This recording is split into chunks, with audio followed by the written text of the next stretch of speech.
예, 한판 브리핑 민동기 평론가와 함께하겠습니다. 어서 오십시오. 안녕하십니까. 예, 어제 아쉽게 연기됐던 누리호 3차 발사 오늘 재도전에 나서는데 정확히 24시간이 연기된 거군요. 네. 잠시 뒤 6시 24분에 이제 다시 재도전에 나서는데요. 20분 남았습니다. 그렇습니다. 조금 전에 5시 16분쯤에 예. 연료 및 산화제 충전을 마쳤다라고 합니다. 음. 그리고 4시 51분쯤에 연료 충전 완료했고 다 완료한 그런 상황인데 5시 14분쯤부터는요. 발사체 기립 장치 철수 작업도 시작이 됐거든요. 이게 한 1시간 정도 걸린다고 합니다. 아마 예. 조금 뒤면 이게 또 마치게 될 것 같은데 음. 그러면 발사 10분 전부터는 발사 자동 운용에 들어가게 되는데 오늘은 꼭 성공을 했으면 좋겠습니다. 예. 지금 항우원 연구진들 수고 많았다. 성공을 염원한다. 이런 댓글들이 많이 올라오고 있는데 네. 20분도 안 남았네요. 자, 올라가게 되면 저희가 잠시 화면을 또 한번 준비해 보도록 하겠습니다. 자, 그리고 오늘 국회 본회의는 굵직한 법안들이 다수 통과가 됐군요. 전세 사기 특별법이 우선 국회 본회의 통과했습니다. 예. 2년 한시법이고요. 법 시행 뒤 6개월마다 정부 보고를 통해 보완 입법을 하기로 했습니다. 재석 272명 가운데 찬성 243, 반대 5, 기권 24표로 이 특별법 제정안이 통과가 됐는데요. 법안에는 보증금 회수와 관련해서 최우선 변제 대상에서 빠진 전세 사기 피해자들 있지 않습니까? 예. 이 피해자들에게 최우선 변제금만큼의 돈을 최장 10년간 무이자로 대출해주는 그런 내용이 담겼습니다. 최우선 변제금은 이 세입자가 살던 집이 경매나 공매로 넘어갔을 때 은행 등의 선순위 권리자보다 우선 배당받을 수 있는 그런 돈인데요. 예. 여야는 최우선 변제 범위를 초과하는 구간에 대해서는 2억 5천만 원까지 저금리 대출을 해주기로 했습니다. 하지만 여전히 피해자들은 좀 반발을 하고 있습니다. 어제 이제 기자회견에서도 밝힌 그런 내용인데 지금이라도 정부는 선구제 후 회수 방안을 검토해야 한다라고 지금 주장을 하고 있습니다. 이게 또 국가의 제도상의 문제도 있었기 때문에 또 이러한 것을 피해자들 주장하고 계시는 건데, 자, 이런 가운데 김남국 방지법, 그러니까 이 가상자산 재산 신고 의무화되는 거군요. 그렇습니다. 그것도 이제 국회 본회의로 오늘 통과했거든요. 예. 공직자윤리법 개정안인데 일단 가상자산 재산 신고를 의무화하는 그런 내용입니다. 그리고 국회의원이 국회에 신고하는 사적 이해관계 등록 대상에 가상자산도 포함하도록 하는 국회법 개정안도 통과가 됐습니다. 예. 공직자윤리법 개정안하고요. 이 국회법 개정안은 모두 만장일치로 통과가 됐습니다. 우선 공직자윤리법 개정안은 국회의원이나 고위공직자가 금액과 관계없이 모든 가상자산을 재산 등록하도록 했고요. 1원이라도 가지고 있다면 신고를 해야 됩니다. 한액이 없기 때문입니다. 예. 가액 산정은 가격 변동이 심한 가상자산 특성을 고려해서 별도 대통령령으로 정할 예정입니다. 공직자윤리법 개정안에는 가상자산에 대한 정보를 획득하거나 영향력을 행사하는 업무를 수행하는 공직자 본인하고요. 예. 이해관계자의 가상자산 보유를 제한하는 그런 내용도 담겼습니다. 법안은 올해 12월 초에 시행될 예정인데요. 대상자는 올해 1월 1일 이후에 행해진 가상자산 거래 내역을 신고를 해야 됩니다. 여야는 국회의원이나 장차관 등 고위공직자의 가상자산 보유 현황을 법 시행 이전에 공개할 수 있도록 추가 입법 논의를 해 나가기로 또 했습니다. 예. 예. 또 하나의 법, 그 노란봉투법이 이제 어제 야당 주도로 직회부 됐는데 표결이 어떻게 이루어졌나요? 좀 연기가 됐습니다. 연기가 됐나요? 노란봉투법하고요. 예. 방송3법 개정안 그리고 간호법 제정안은 오늘 국회 본회의에 상정되지 않았습니다. 예. 일단 뭐 여야 원내대표 취임 이후에 처음으로 이제 일부 법안에 대해서 합의를 본 거 아니겠습니까? 그래서 먼저 일단 이들 법안을 통과시키고 현재 여야가 극한 입장 차이를 보이고 있는 뭐 방송법, 간호법, 노란봉투법 이거는 일단 처리를 뒤로 미룬 것으로 보입니다. 일단 민주당은 30일 열리는 국회 본회의에서 간호법 제정안에 대해서는 재표결을 추진하겠다는 그런 방침이거든요. 예. 여기에 대해서도 대통령실이 거부권 행사 의사를 또 오늘 또 일부 언론을 통해서 지금 보도가 되고 있는 그런 상황이기 때문에 예. 상당히 또 갈등이 좀 치열해질 것 같습니다. 예. 근데 거부권 정치가 계속 또 될 것이냐 이 부분도 또 여의도 정부를 긴장케 하고 있군요. 자, 이런 가운데 전세 사기 특별법이 통과가 됐는데 어떻게 평가하십니까? 피해자들은 그래도 여전히 부족하다라는 말씀을 하고 계시는 것 같은데. 그렇죠. 피해자들에게 피해를 다 배상해 줬으면 좋겠는데 예. 사실상 그게 여러 가지 문제가 있지 않습니까? 재정적인 문제도 있고 형평성의 문제도 있고 그래서 나름대로는 최선을 다한 것 같아요. 음. 그래서 이건 뭐 어떻게 얘기하기가 참 힘든 게 사실 이 법 자체가 사실 특별하게 만든 법 아니겠습니까? 2년 그리고 한시로. 거의 200 수십 명의 그 의원들이 보니까 거의 만장일치로 통과가 됐기 때문에 나름대로 최선을 다했다고 봅니다. 물론 이제 대상이 좀 넓어지고 대신에 이제 구제의 폭은 좀 팍 줄어든 이런 아쉬움들은 남지만 뭐 어떡하겠습니까? 김 소장님. 원래 타협이란 걸 하면 양쪽에서 다 욕먹게 돼 있는 거라서요. 예, 뭐 이런 정도 수준에서 합의를 한 것이고 그다음에 이제 6개월에 한 번씩 수정할 수 있는 기회들이 주어져 있는데 어쨌든 전세자기 피해자들 같은 경우는 주거권 헌법에 명시된 권리를 박탈당한 상태이지 않습니까? 그런 점을 좀 감안해서 6개월마다 시정할 때마다 좀 정부하고 여야가 그때마다 좀 꼼꼼하게 들여다보고 점검해 줬으면 좋겠습니다. 예, 그리고 이제 가상자산 이제 고위공자가 등록하게 되는데 신고하게 되어 있는데, 근데 이제 해외 거래소를 쓴다든지 개인 USB, 그러니까 콜드 월렛 등의 코인을 보관하면 모를 수 있지 않느냐. 근데 전 이건 하나만 하는 소리라고 생각해요. 내가 집에 현금을 3천만 원 들고 있으면 모를 수 있지 않느냐. 그렇죠. 제가 2억의 현금을 갖고 있는데 미국에 있는 친구한테 맡겨놓으면 모를 수 있지 않느냐. 모르죠. 뭐 가상자산뿐만 아니라 그 모든 무엇이든- 자산에 예, 해당되는 그럼요. 것이다. 어디다 숨겨놓고 제가 예를 들어서 그 이번에 김건희 여사도 마찬가지로 까르띠에 목걸이가 6천만 원짜리가 본인 건이 남의 건이 이게 다툼이 있지 않습니까? 신고는 기본적으로 하는 거고 그게 잘못이 드러나면 그때 그거와 관련돼서 정치적으로 문제를 삼고 뭐 현행법 위반이면 처벌을 하고 규제를 하면 되는 것이지 우리나라 26개 가상거래소를 벗어나서 거래를 하고 있는 것에 대해서까지 다 잡아낼 수 없는 법이다라고 그냥 폄훼하는 건 그냥 말일 뿐인 거라고 생각하고요. 이만큼 진전한 건 저는 긍정적으로 평가할 만하다. 평가합니다. 네, 진 교수님. 그러니까 뭐 처벌 조항이 사실상 없는 거잖아요. 공개 안 하면은. 그다음 만약에 공개 안 한 사실이 들통났거나라고 했을 때, 뭐 형사 처벌까지는 어떻다 하더라도 최소한 그 쉽게 말하면 그 공직자로서 사실 활동할 수 없게는 만들어야 되지 않겠습니까? 그런 식의 어떤 그 조항이 좀 확실하게 좀 들어갔으면 좋겠습니다. 일단 뭐 김남국 의원 사례가 있기 때문에 판례가 있지 않습니까? 그러니까 뭐 숨기다 걸리면 거의 준하게 또 의원들의 경우는 큰 어려움을 겪지 않을까요? 예, 일단 이렇게 들어가서 제가 지금 정확히 법 내용은 못 따져봤는데 예를 예. 들어서 가상화폐 1억 원어치가 있다 발견이 되면 이건 선거 무효 사안으로 갈 것이기 때문에 예, 어쨌건 유권자한테 심판을 받을 것이고 그 다음번에 하기 어려워질 것이기 때문에 이거 신고 안 할 이유는 없어질 겁니다. 예, 또 이 문제는 잠시 화태경 의원과 함께 가상자산 문제는 좀 더 깊이 다뤄보겠습니다. 근데 그게 예. 선거 기간 동안에 한 게 아니라 의원직 활동할 때는 사실 선거법으로 걸긴 좀 힘들지 않나요? 근데 이제 그렇게 다 들통 나면 다음번 선거 때 아, 그걸로 뭐 무지하게 맞을 그건 되게 거라서 정치적인 네, 뭐전 하지만 정치는 정치적으로 두들겨 맞는 게 맞다고 생각합니다. 알겠습니다. 예, 일단 하태경 의원과 더 얘기 나눠보고요. 자, 오늘 여야 모두 의원총회가 있었습니다. 많은 내용이 오고 갔는데 먼저 여당부터 얘기해 들어볼까요? 국민의힘은? 국민의힘 윤재옥 원내대표가요. 더불어민주당의 입법 독주를 막기 위해서 앞으로 국회 본회의 전원 참석을 의원들에게 요구를 했습니다. 예. 그러니까 오늘 의총에서 윤 원내대표가 6월 국회를 앞두고 뭐 대통령 거부권 표결, 국회의원 체포동의안 표결, 직회부 법안 처리 등을 감안할 때 당분간은 본회의에 전원 참석해야 하는 상황이다. 일정에 참고하라 이렇게 얘기를 했거든요. 예. 아무래도 뭐 간호법 제정안 재표결이라든가 윤관석 이성만 무소속 의원에 대한 체포동의안 처리 그리고 민주당 강행으로 본회의에 직회부된 노란봉투법 아마 이걸 좀 의미를 하는 것으로 보입니다. 예. 특히 윤 원내대표는 노란봉투법과 관련해서요. 거대 야당이 각종 비리로 국민으로부터 지탄을 받는 상황에서도 자수군커녕 입법 폭주를 마다하지 않고 있다라고 강하게 또 비판을 하기도 했습니다. 예. 그러니까 남아서 반대표라도 던져라. 뭐 이런 얘기군요. 열심히 반대해라. 뭐 이런 열심히 의미인 반대해라. 것 같습니다. 찬성할 수도 있고 또 의원 각 개인에 따라서. 그렇지 않습니까? 뭐 간호법인가 무슨 법이었더라? 간호법이었던가? 간호법. 네. 그거 같은 경우에는 여당 그 의원들도 30명인가 발의에 46명이 46명인가 발의를 했었죠. 발의를 하는데 참여를 했거든요. 음. 그러니까 사실 이게 이제 제 의결이 되려면은 하여튼 100명 이상은 최소한 그걸 해줘야 되는데 좀 간당간당한 부분이 있으니까 빠지지 말라고 독려를 하는 것 같아요. 이게 예. 과반 참석의 3분의 2 저거라 3분의 2가 국민의힘이 20명만 빠지면 제2요구가 통과될 수 있습니다. 그래서 아하. 출석 여부에 따라 그러니까 반대하지 않아도 그냥 20명만 출석하지 않는 것으로도 민주당이 법안을 통과시킬 수 있기 때문에 전원 아하. 참석을 요구하는 것 같습니다. 그렇군요. 두 분의 또 친절한 설명까지. 자, 그래서 민주당은 민주당으로는 좀 많은 얘기가 좀 논의가 됐습니다.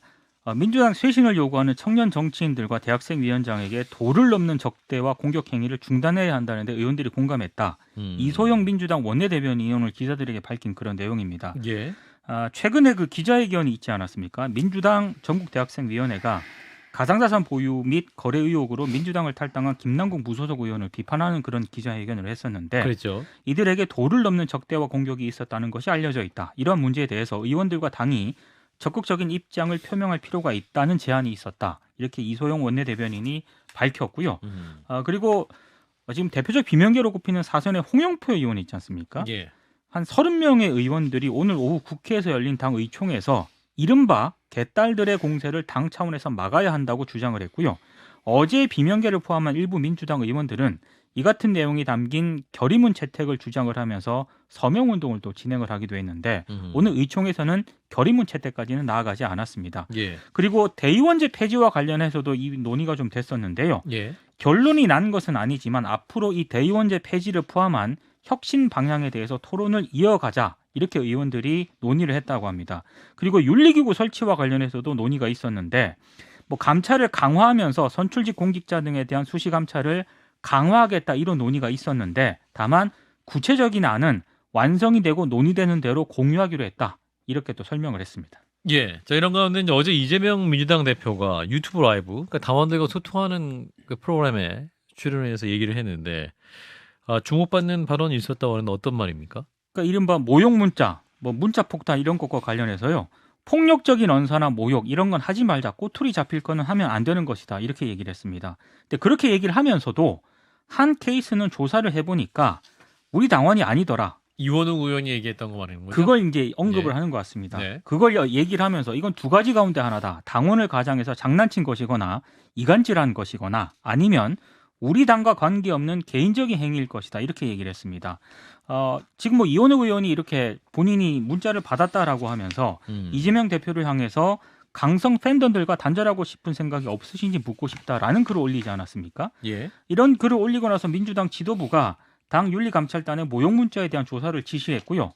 이걸 당원 명부를 확인한 결과 이 발신자는 당원이 아니라 외부인인 것으로 일단 확인이 됐습니다. 그래서 이재명 대표는 의견은 자유롭게 내자. 민주정당에서 상하라는 건 없지 않느냐라고 얘기를 하면서 다만 폭력적 언사나 모욕이나 이런 건 하지 말자고 얘기를 했고요. 그러면서 한마디 좀 덧붙였습니다. 우리끼리 사실도 아닌 허위 사실에 기초해서 비난과 비판을 해서 되겠느냐. 외부 이간질에 놀아나지 말자. 서로 확인 좀 하자. 이렇게 얘기를 하기도 했습니다. 이거는 이원웅 의원에게도 확인은 제대로 해라. 뭐 이런 얘기로 뭐 그런 의미가 좀 깔려 있는 것 같습니다. 있네요. 네. 예. 자, 일단 여야 의원총회 더불어서 민주당 이재명 대표 얘기까지 했는데요. 자, 일단은 이재명 대표 라이브 방송에 했던 바는 어떻게 읽어야 될까요? 이재명 대표의 그 잔머리가 여기서 여전히 드러나죠.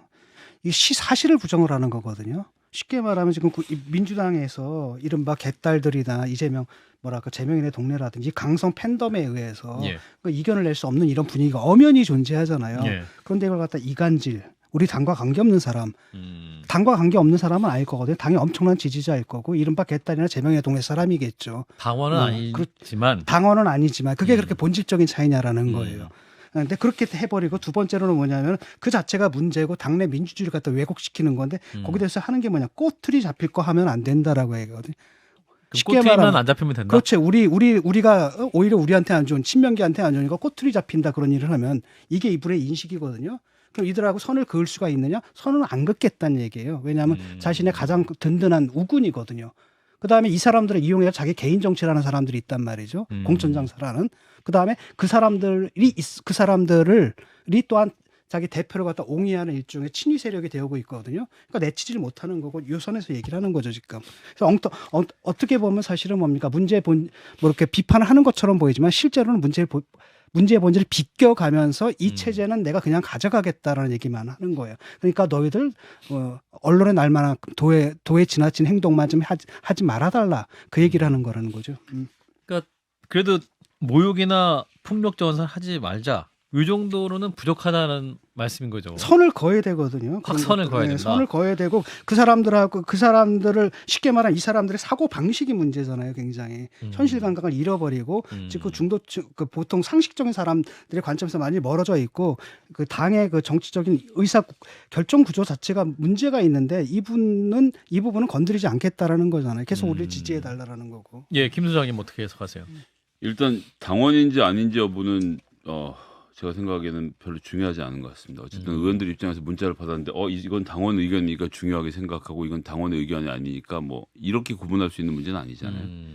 그렇기 때문에 이재명 대표께서 이렇게 말씀하시는 것은 글쎄요, 저는 필요 없는 얘기였다라고 생각하고요. 중요한 것은 그러니까 지지자가 됐든 당원이 됐든 특히나 입당하신 분들 뭐 저도 좀 많이 겪고 있는데 문자가 오거든요. 우리 김성현 소장님에게도 뭐 이제 욕하는 너 안 그런 줄 알았는데 수박이라서 싫다 뭐 이제 문자 와서 무슨 일이 아니네요. 아니, 전화 드렸어요. 전화 드렸어요? 어떻게 그렇게 생각하시는지 깜짝 놀라갖고 이제 하시는데 그럼 그분들이 뭐 굉장히 적대적으로 하냐 그렇지 않습니다. 믿었던 사람에게 배신당한 것이 싫었다부터 시작해서 뭐 쭉 말씀하셔서 서로 좀 어색하게 하고 끊었는데 한 2시간쯤 있다 문자가 다시 옵니다. 그분에게 어쨌든 들어줘서 졌다는 점에서 평가하고 고맙게 생각한다라고 문자가 오는데 제가 드리고 싶은 얘기는 뭐냐면 입당하라고 그렇게 뭐 여기저기서 얘기하고 막 하는데 입당을 한다면 달라지는 게 없습니다. 이 정당 안에서. 그 해당 지역위원회에서 이 당원들을 돌보느냐. 토론회를 여느냐. 어제 뭐 김종민 의원이 했던 얘기에 이어지는 이야기인데 입당하라고만 말하고 그 뒤에는 아무것도 하고 있지 않고 당원들이 정상적으로 민주적으로 소통할 수 있는 통로를 만들어 놓지 않은 민주당과 지도부가 이걸 먼저 고치는 게 먼저고 그다음에 지지자들에게 그렇게 뭐 하라 저렇게 하라는 얘기는 그 다음이고 징계도 전 그 다음의 문제라고 생각해서 당원들을 모으는 것에만 집중해 있는 현재 문화 이걸 좀 고쳐야 된다고 생각합니다. 그러니까 가장 중요한 게 이거거든요. 이 사람들이 이 사람들 갖고 있는 정치 의식이 상당히 왜곡됐잖아요. 자유주의, 민주주의 우리가 추구하는 이 체제에 맞지 않는 그걸 갖고 있고 더더군다나 민주당의 정체성하고는 멘탈리티가 달라요. 민주당이 추구하는 정치적인 이거하고 이런 사람들이 당을 장악하고 있는 게 현실이거든요. 이 부분을 갖다가 근데 어떤 사람들이 사적인 이익 때문에 방치하고 조장하고 있는 거죠. 당을 장악하고 있다라고 또 말씀하신 당을 장악이 안 돼 있습니다. 저는 동의하지 않습니다. 근데 과대 대표되고 있다는 말은 할 수 있지 않을까요? 진 작가님도 그 정도 수준에서 가진 말씀하신 목소리를 것 같은데. 언론들이 그 부분을 캐치해서 예를 들면 이제 해당 커뮤니티, 해당 글들 자극적인 발언들을 뽑아내서 지금 민주당 지지자들이 이렇게 얘기하고 있다라고 하겠지만 실질적으로 골고루 이야기를 들어보면 그런 분들의 얘기가 강하지도 않고 많지도 않습니다. 핵심적인 것은 이 사람들의 견해가 주류예요. 그건 확 부정할 수 없잖아요. 이 사람들의 견해 이게 주류라는 거예요. 그건 부정할 수 없잖아요. 민동기 평론가께서 중립적으로 말씀해 주세요. 저는 일단 뭐 비판할 수 있고요. 예. 또 뭐 여러 가지 얘기를 할 수 있습니다만 일단 정치를 하려는 사람들의 태도는 김성애 소장님과 같은 태도를 보여야 된다라고 생각합니다. 왜냐하면 김성애 소장님이 어떤 태도죠? 대중 정치인이지 않습니까? 비판을 하면 또 그 직접 전화 왜 그러시냐? 그런 설득의 자세가 일단 필요하다. 본인에게 지지를 하는 사람이건 본인을 비판하는 사람이건 비판자들을 일단 설득하라는 그런 자세를 일단 보여야 된다. 물론 절연해야 된다라고 비판하는 것도 저는 동의를 합니다. 하지만 적어도 정치인이라면 자신에 대한 비판자에 대한 어떤 설득 이게 기본이 돼야 되지 않을까 싶습니다. 5천 명 몇 명을 설득해보세요. 전화해서. 말이 되는 소리를 해야지. 그게. 근데 이제 과대 대표라고 말씀한 진 작가님 뭐 이게 토론할 문제는 아니라고 생각하는데 진 작가님의 보시는 SNS 세계 안에서 그런 주장을 한 사람들이 많은 건 사실인데 현실 지역 정치에서는 그렇지는 않습니다. 지역 정치가 어떨지 몰라도 쉽게 말하면 그렇게 강성당원들하고 노는 사람들이 초선임에도 최고위원이 되고요. 그다음에 그러니까 꽤 괜찮은 정치인인데도 이 사람들의 극성 때문에 날아가잖아요. 공천이 날아가고 이런 게 현실이잖아요. 우리가 봤잖아요. 지금도 마찬가지고 바로 그렇기 때문에 지금 비례대표 의원들이 지금 지역구 노려가지고 그 사람들 좀 저격하고 있는 게 현실이고요. 예, 일단은 여기까지 얘기를 하고요. 자, 다음 문제로 넘어가도록 하겠습니다. 자, 누리호 발사는 2분 남았습니다. 자, 강제징용 피해자를 돋보이는 시민단체가 이 배상금의 20%를 단체에게 지급하라는 약정을 맺었다는 의혹이 나왔는데 이게 무슨 얘기인가요? 조선일보가 어제 보도한 내용인데요. 일단 그 일제 강제동원 시민 모임이라는 그런 시민단체가 있는데 여기 감사인 김모 변호사가 지난 1일 판결금을 수령한 피해자 유족들에게 약정금 지급 요청 공문을 보냈다는 겁니다. 수령한 한 2억이 넘는 그런 금액 가운데 20% 정도를 이 시민 모임에 보수로 지급해야 된다. 많은 협조를 부탁드린다. 이런 내용이고요. 이 김모 변호사는 이른바 민변 광주 전남지부 출신이고 이 단체의 전신은 근로정신대 할머니와 함께하는 시민모임 공동대표를 지냈다라는 겁니다. 예. 지원단체가 지급을 요구하며 근거로 내세운 건 지난 2012년 10월 미쓰비시 중공업 징용 피해자 5명과 맺은 약정인데 예. 당시 약정서를 보면 이 사건과 관련해서 손해배상금, 위자료 합의금 등 그 명칭을 불문하고 피고, 그러니까 일본 기업으로부터 실제 지급받은 돈 가운데 20%를 모임에 교부한다 이렇게 명시가 되어 있습니다. 조선일보는 유족들이 최근에서야 이 지급한다는 약정을 인지했다 이렇게 보도를 하고 있습니다. 예. 자, 해당 당사자로 지목된 시민단체 반론은 뭡니까? 그러니까 유족들에게 내용 증명을 보낸 건 사실이다. 일단 이렇게 얘기를 했고요. 다만 고인과 맺은 약정을 소송을 승계한 유족들에게 설명을 해야 하는 것은 예. 대리인으로서 당연히 거쳐야 하는 절차이다, 의무다 이렇게 얘기를 했습니다. 유족들이 최근에서야 약정을 인지했다고 조선일보가 보도를 하지 않았습니까? 이 부분에 대해서는 생전에 고인이 약정 내용을 가족들에게 알렸다면 좋았을 테지만 만약 알리지 않았다면 유족이 약정 내용을 모르는 것은 당연하다 이렇게 밝혔고요. 자, 이 시민단체 반론 추가로 다시 말씀 주시죠. 그러니까 이 시민단체 모임에서는 예. 전화로 유족에게 약정에 대해서 설명을 해드렸지만 유족 가운데 일부는 그 내용을 전혀 모르겠다라고 얘기를 했답니다. 예. 그래서 소송 대리인은 해당 유족들에게만 이달 초에 내용 증명을 약정서를 첨부해서 보낸 것이다라고 설명을 했고요. 예. 소송 원고들은 공익적 가치 때문에 소송에 나섰고 약정 체결에 동의를 했다. 그리고 고인의 유지를 존중하고 유족들에게 설명을 해드리는 게 소송 대리인의 당연한 도리라고 일단 설명을 하고 있습니다. 예. 그러면서 고인이 된 원고의 유지가 존중되는 게 바람직하지만 그럼에도 불구하고 고인이 된 원고의 유지를 따를 것인지는 유족들이 결정할 일이다. 이렇게 입장을 밝혔습니다. 예. 자, 그러니까 배상금 지급받는 20%를 이제 단체에 교부한다는 내용인데 약정의 그 구체적인 내용이 무엇이냐 이것도 중요할 텐데 그러니까 어떻게 그 20% 돈을 쓰겠다는 거죠? 그러니까 이 약정 내용을 또 공개를 했는데요. 원고인 강제동원 피해자들 있지 않습니까? 예. 시민 인권단체 활동가들의 도움을 받아 수령한 금액 가운데 일부를 일제 피해자 인권 지원이라든가 역사적 기념 사업 그리고 관련 공익 사업 기금으로 출연하자는 그런 내용입니다. 그리고 그 사망도 있는데 이 사망을 보면 예. 강제동원 피해자들이 생존해 있는 동안 매년 한 차례 구체적인 사용 내역을 위임인들에게 통지해야 한다 이런 내용도 담겨 있는데요. 예. 일단 시민 모임의 설명은 이거는 법률 대리인의 수임료라든가 누군가의 수고에 대한 보담이나 답례가 아니다. 취지와 사용처 모두 공익에 있다라고 일단 밝히고 있습니다. 예. 자, 일단은 국민의힘 여당 측에서는 이 관련 의혹을 이제 윤미향 의원의 정의역연대 논란과 결부해서 좀 비판을 하고 있는데요. 이 어떻게 봐야 될까요? 이 논란 일단은 돈은 필요한 건데. 애매모호하네요. 그렇죠? 예. 이게 왜냐하면 약정이라는 것은 이게 의무 지어지는 거잖아요. 그렇기 때문에 그 유족한테 내용 증명을 보내는 그 법적인 의무가 돼버린단 말이죠. 네. 근데 사실상 내용을 보게 되면 공익적인 거고 이것은 사실 자발적 기부에 의할 수밖에 없는 그렇죠. 거잖아요. 근데 예. 약정이라는 것하고 충돌을 하니까 지금 국힘 쪽에서는 그걸 치고 들어오는 것 같아요. 예. 그래서 국힘 쪽에서 얘기하는 것은 뭐 니네들 장사해 먹는 게 아니냐라는 쪽에 좀 과도한 비난인 것 같고 예. 그다음에 그 밑에는 또 뭐도 깔려 있냐면 정치적 의도도 좀 깔려 있거든요. 딱 보니까 또 시민단체 정상화위원회인가 뭐 이걸 또 만들었더라고요. 이걸 보면서 참 이 사람들 참 대단하다는 느낌을 받았거든요. 이런 짓 좀 안 했으면 좋겠습니다. 자, 김 소장님은? 자, 10년 전에 대법원이 이 강제동원 피해자들에게 배상을 하라고 판결을 내릴 거라고 생각했던 사람이 누가 있습니까, 사실. 그러니까 이런 문제가 불거지고 야, 우리의 청춘을 그냥 일제에게 뭐 내가 해서 넘어갔다라고 생각하지 않고 이게 강제 동원이었고 국가가 저지른 범죄였고 거기에 대해서 피해 보상을 청구해야 된다라는 생각을 했을 때 그 옆에서 10몇 년이 넘는 기간 동안 묵묵하게 이 일을 함께 수행해 왔던 사람들과 그 피해자 당사자가 함께 맺었던 약속이지 않습니까?